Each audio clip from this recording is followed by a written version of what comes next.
Hello नमस्कार सत श्री अकाल अस्सलाम वालेकुम। कैसे हैं जनाब? तो आइए साहब थोड़ी मौज लेते हैं। अलास्का की मीटिंग जब खत्म हो गई तो फॉक्स टीवी जो डोनाल्ड ट्रंप के बहुत करीब माना जाता है उसमें एक आता है the Hannity show. John Sean Hannity उस शो को एंकर करते हैं।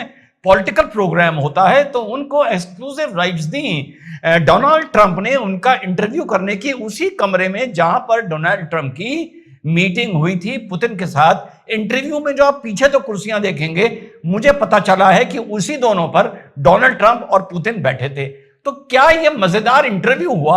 आइए थोड़ा संडे के दिन थोड़ा रिलैक्स करते हैं, देखते हैं ये इंटरव्यू क्या था। और ये भी दिमाग में रखिएगा कि ये अलास्का की मीट हुई किस लिए थी।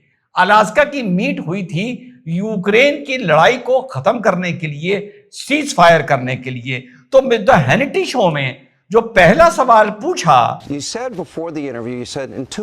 जी हाँ साथियों, पहला सवाल उन्होंने पूछा कि आपने जाने से पहले ये बताया था कि 2 मिनट में मैं समझ जाऊंगा ये मीटिंग कामयाब होने जा रही है या नहीं होने जा रही है। और मैं आपको, यानी मिस्टर हैनिटी बोल रहे हैं कि मैं आपको देख रहा था रेड कारपेट पर, आप हाथ मिला रहे थे, आपने कुछ बात करी, इतनी देर में 2 मिनट बीत गए। तो उस 2 मिनट में आपको क्या लगा कि मीटिंग कामयाब होगी या नहीं होगी?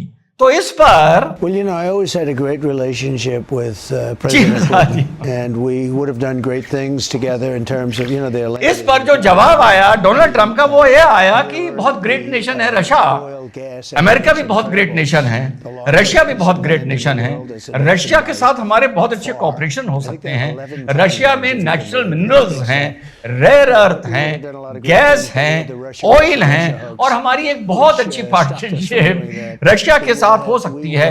बहुत बड़ा लैंड मास है रशिया का। और ये सारी चीजें देखते हुए, और हम लोगों ने जो गलती करी अमेरिका में कि हम लोगों ने एक हॉक्स फैलाया, एक तरह से एक भ्रम बनाया, एक छलावा बनाया रशिया का, रशिया रशिया रशिया करते हुए ये वैसे ही छलावा बनाया आपने, वैसे ही भ्रम फैलाया जैसा 2020 के चुनाव में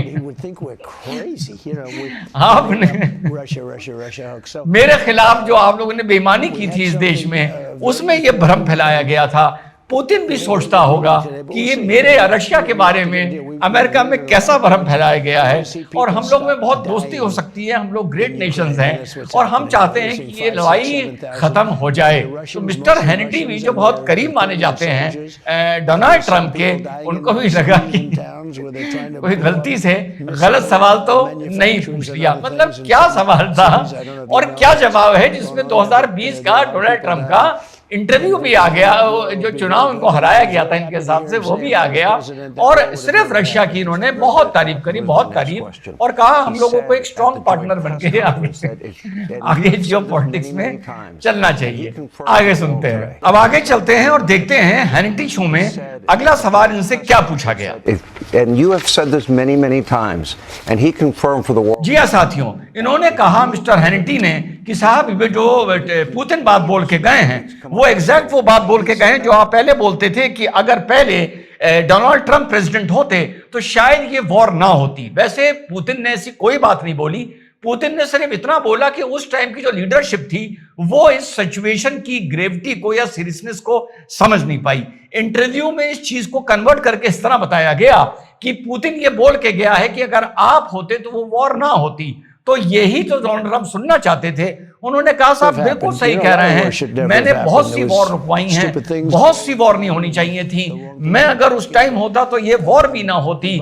जो बाइडेन था ये बिल्कुल 2 कौड़ी का आदमी था, इसने अमेरिका की नाक कटवा दी, ये कोई लड़ाई नहीं रोक पाया, वगैरह वगैरह वगैरह। वो पुरानी बात, 4 साल पुरानी बात कि अगर मैं होता तो ये ना होता, मैं होता तो वो होता। तो उसके बाद ये दूसरे में ये पॉइंट यहां आकर खत्म हो गया और कोई सवाल का भी नतीजा नहीं निकला। अब अगला सवाल जो हैनिटी जी ने पूछा, जो भी आपकी डील है जिसके लिए आप अलास्का आए थे, उस डील के बारे में कुछ बता दीजिए, क्या प्रोग्रेस हुई, क्या डील डन हो गई है? तो ट्रंप साहब इस बात का जवाब देते हैं, You know, it's not a done deal at all. And Ukraine has to agree. I mean, you know, President Zelensky has to agree. जी हाँ साथियों, कि अभी कोई डील डन नहीं हुई है। अब जो भी सोचना है जेलेंस्की को सोचना।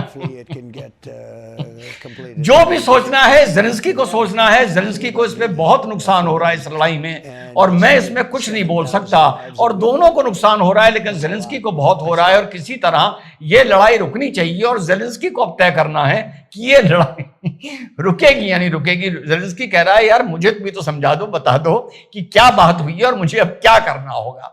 आगे चलिए। अब इसके बाद फिर से ये चीज पूछी गई साथियों कि क्या करना होगा ज़ेलेंस्की को, मतलब आप क्या चाहते हैं ज़ेलेंस्की के लिए, क्या आपके अंदर बात हुई है। तो साहब बताते हैं। Now it's really up to President Zelensky to get it done. And जी हाँ साथियों, कि देखिए भाई जो भी करना होगा ज़ेलेंस्की को करना होगा, थोड़ा बहुत यूरोपियन नेशंस को करना होगा, ज़ेलेंस्की खुद सोचना होगा, ज़ेलेंस्की को करना होगा, और अगर वो चाहते हैं तो अगले हफ्ते हमारी उनसे मुलाकात भी हो सकती है।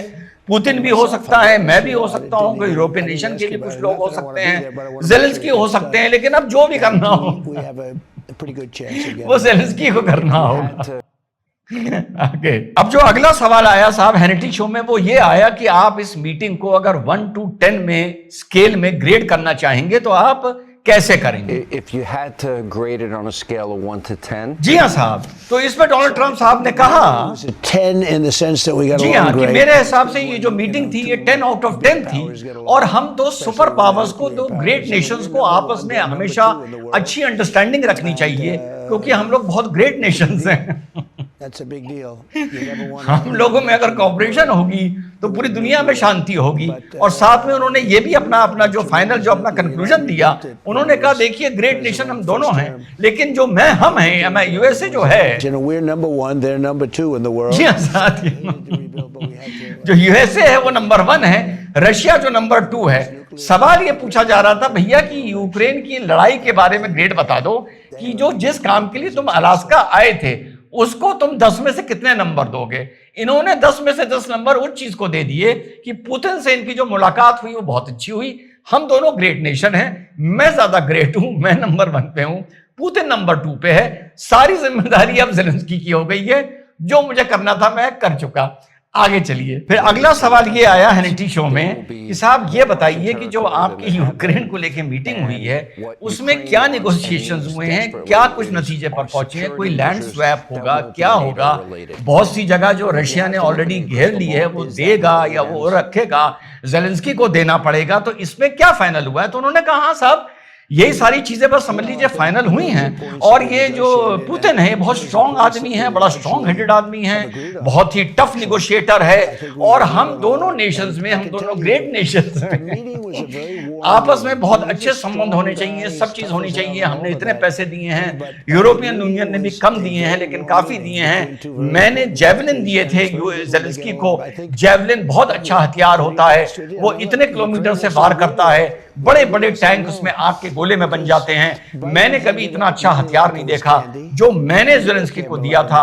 और रशिया बहुत पावरफुल नेशन है, बहुत बड़ा नेशन है, इसमें ज़ेलेंस्की को मेरे हिसाब से उनकी ये इन्होंने बोला है कि इनको बात मान लेनी चाहिए, खत्म कर देनी चाहिए। Make the deal. Gotta make a deal, yeah.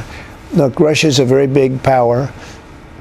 And they're not. They're great soldiers, and they have great, but you know, they also had the best equipment. You know, they had our equipment.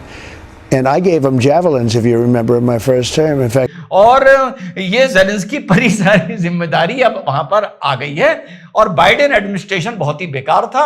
मैं अगर उस time पर होता तो ये जंग ना होती। तो ये जवाब साहब फाइनली इनका निकल के आया है। आगे चलिए। अब हैनिटी शो में जो अगला सवाल पूछा गया वो ये पूछा गया, main source of energy, a main source of income, which is energy. You make this deal. जी हाँ साथियों, कि आपने रशिया की जो सोर्स ऑफ इनकम है उसको आप धीरे धीरे बंद कर रहे हैं। इंडिया को भी आपने बोला है 50% टैरिफ आप पर लगा देंगे अगर आप इनसे ऑयल लेंगे।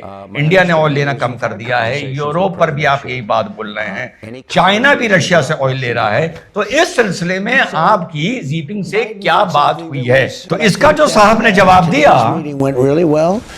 And I think we जी हाँ साथियों, इसमें भी उन्होंने कहा कि जो आज की मीटिंग थी बहुत शानदार थी, और इस मुद्दे पर, सैंक्शंस पर, ऑयल पर, इसके बारे में मैं आज कोई बात नहीं करना चाहता। अब जब बिल्कुल इंटरव्यू एंड में पहुंच गया, लगभग 40 मिनट का इंटरव्यू था, मैं सिर्फ आपको वो चीजें दिखा रहा हूं जो मुझे काम की लगी।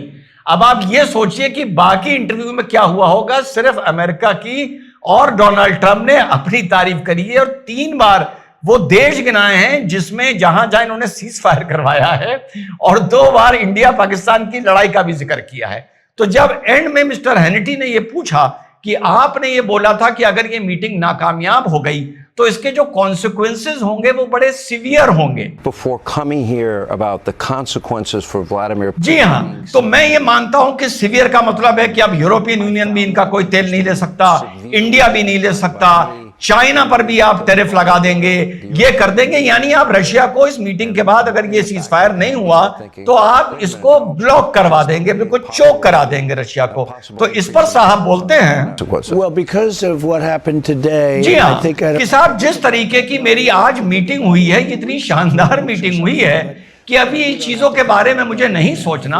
अगर इनके बारे में, यानी रशिया से ऑयल खरीदने पे टैरिफ लगने के बारे में, अगर मुझे इन चीजों पे नहीं सोचना, अगर सोचना होगा तो मैं 3 हफ्ते बाद, 4 हफ्ते बाद सोचूंगा। अब इस सवाल का जो सार था, मैं यहां पर थोड़ा सा कंफ्यूज्ड हूं on the serious part of the analysis, कि ये जो उन्होंने बोला कि मैं 3 या 4 हफ्ते बाद इस पे सोचूंगा, ये चाइना पर टैरिफ लगाने के लिए, सेकेंडरी टैरिफ लगाने के लिए बोला, या उसमें इंडिया भी था, ये आने वाले वक्त में हम लोगों को पता चलेगा। साथ ही साथ साथियों, एक नया डेवलपमेंट है कि भारत ने ब्रिक्स नेशंस को खुला ऑफर दिया है कि आपको हमारी चीजों पे अगर पेमेंट करना है तो वो रुपीस में करिए। और जो वार्ता के लिए अमेरिका से टीम भारत आने वाली थी, फिलहाल रिपोर्ट्स ये बता रही हैं कि वो जो टीम आ रही थी ट्रेड नेगोशिएशंस के लिए, वो नहीं आ रही हैं। तो मेरा ये मानना है कि फिलहाल ये चाइना को इस टैरिफ के बवाल से दूर रखेगा, और जो इसकी फिलहाल चिढ़ का मुख्य कारण है भारत, ये भारत को पहले टारगेट करेगा टैरिफ को लेकर, और जो ये 4 हफ्ते वाली बात कर रहा है, ये चाइना के लिए, मेरे हिसाब से ये चाइना के लिए कर रहा है, ना कि सभी उन देशों के लिए जो रशिया से तेल खरीद रहे हैं। वो बात अलग है कि पुतिन प्रेस कॉन्फ्रेंस में बोल कर गया है कि जब से डोनाल्ड ट्रंप आया है, हमारा व्यापार यूएसए, यानी रशिया का व्यापार यूएसए के साथ बढ़ रहा है। तो ये था इंटरव्यू, और ये था कंक्लूजन में थोड़ा सा इस मेरा एनालिसिस कि भाई देखे रहना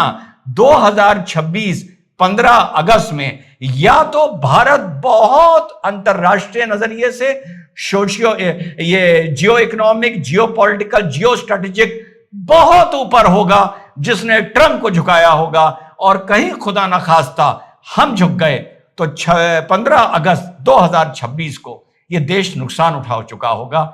देखते हैं आगे क्या होता है। हम सब राष्ट्रवादियों को कम से कम एक साथ मिलकर इस टाइम देश के साथ खड़ा होना है। वो बात अलग है कि देश की कमान इस टाइम नरेंद्र मोदी जी के हाथ में है, जो इससे बेहतर नहीं हो सकता था। जय हिंद, वंदे मातरम, खुदा।